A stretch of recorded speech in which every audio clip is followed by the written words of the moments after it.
There is an amazing amount of confirmation bias and cognitive dissonance going on with people regarding the issue of oil in America and the lifting of our ban.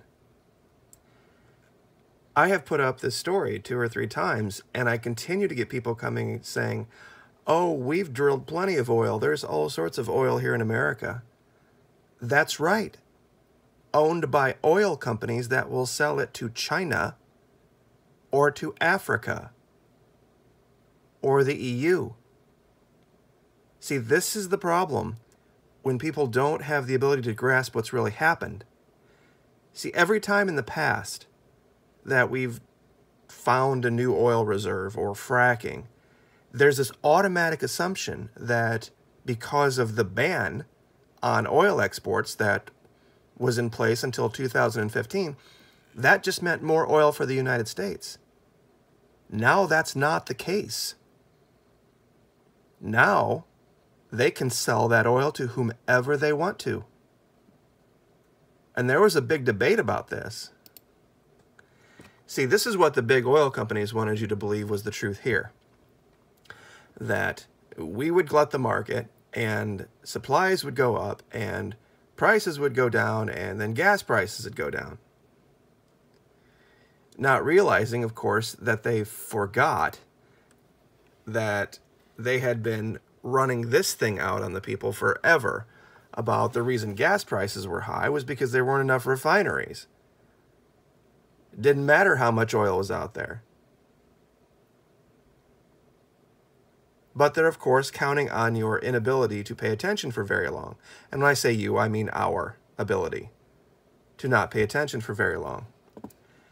So I have a question, and this is an honest question to my audience. If all the way up until 2015, we had a ban on exporting oil, how is it that we weren't a state-run oil country? If we had the state telling private businesses who they could and who they could not sell oil to, how is that any different than what was going on in Venezuela? You could say, well, they weren't actually making the decision themselves, running the business. Well, true. But when you look at this, and this is a statistic about taxation, when you tell ConocoPhillips, Chevron, ExxonMobil, okay, you can only sell oil and the oil products here in the United States. And oh, by the way, for the privilege of doing that, we're going to take 46% of your profits. How is that not straight up socialism? How is that not straight up state-run communist socialism? See, it's this mix of ideas that people can't get their head around. That the Mexicans had nationalized oil and have had for a long time. So did the Brazilians. Because of something that most Americans, at least the ones listening to me now, would want to be the case. You would want U.S. oil for the United States. You believe that oil found in the United States should go to benefit people in the United States, right? Doesn't that sound like a good idea? That oil we pump here should go to the people and the businesses who live here? That's nationalization. That's everything Chavez wanted. That's everything that Temer wanted. Lula da Silva in Brazil. Peña in Mexico. It's something a lot of people can't grasp. They can't understand. What side am I really on? If you're on the side of business being able to do whatever is good for business, what they call the neoliberal business model, then you would be for U.S. oil companies being able to pump oil out of the U.S. and then sell it to China or whoever they want, whoever the highest bidder is. If you're not for that, if you're for, hey, wait a minute, that's our oil in our country, it should go to benefit us first, then you're more along the lines of Mr. Chavez, whether you think so or not. because that's just the case. You have a couple of choices in this, and neither one of them are good. And this is what's happening. You see, there was this false story that the big oil put out that, oh, if oil prices are going to go down, and they did for a minute. They did when they artificially glutted the market. But now look what's happening. Look where oil is going non-stop, straight up. They got their way. And so now, when you hear the term neoliberal business model out of guys like Maduro or guys like Chavez or guys like Morales out of Bolivia, this is what they're talking about. What they're talking about is oil companies pulling oil out of a nation and not using it for the benefit of that nation. First, only tangentially if it's convenient.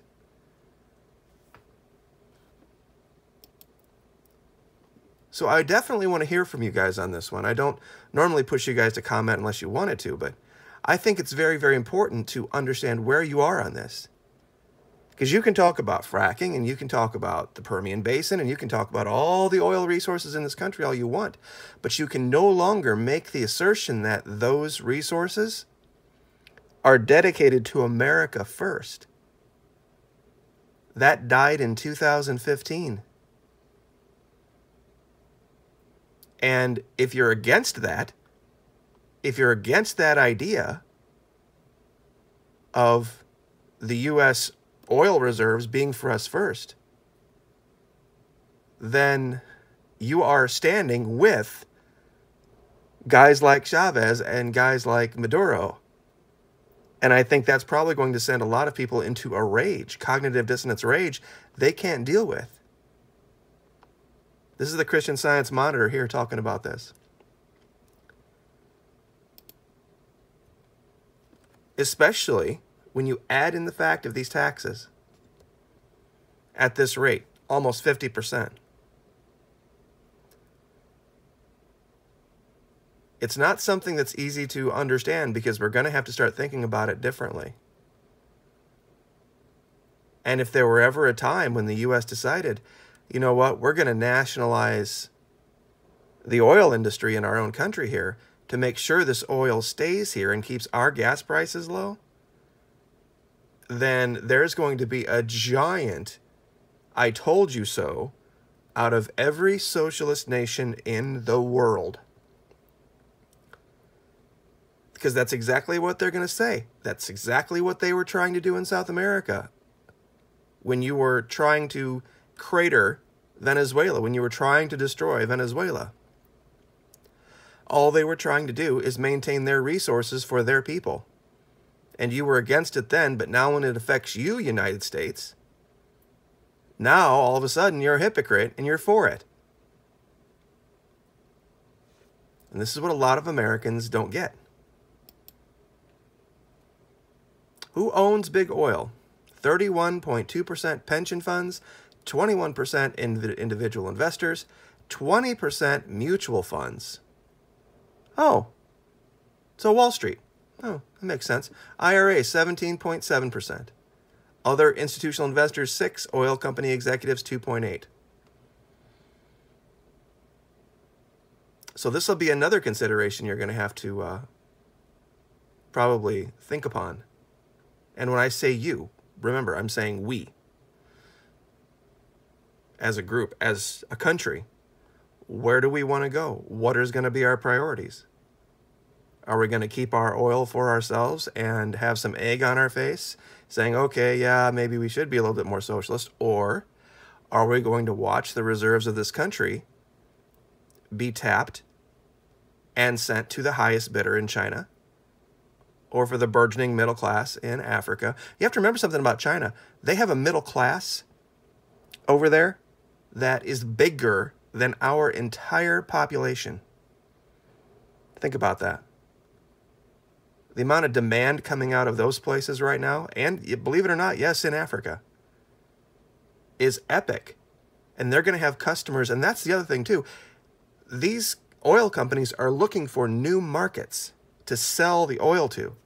It won't be about whether it's more profitable or not. It's about opening up a new market and keeping that market going. Because remember, they're going to take you for granted, taxpayer, U.S. taxpayer, that you're always going to be there, always ready to buy their oil. So they can go, drive your prices up a little bit since you're the wealthiest people on the planet, so that they can go make some more money off other folks. So we'll leave it there. Like, share, subscribe.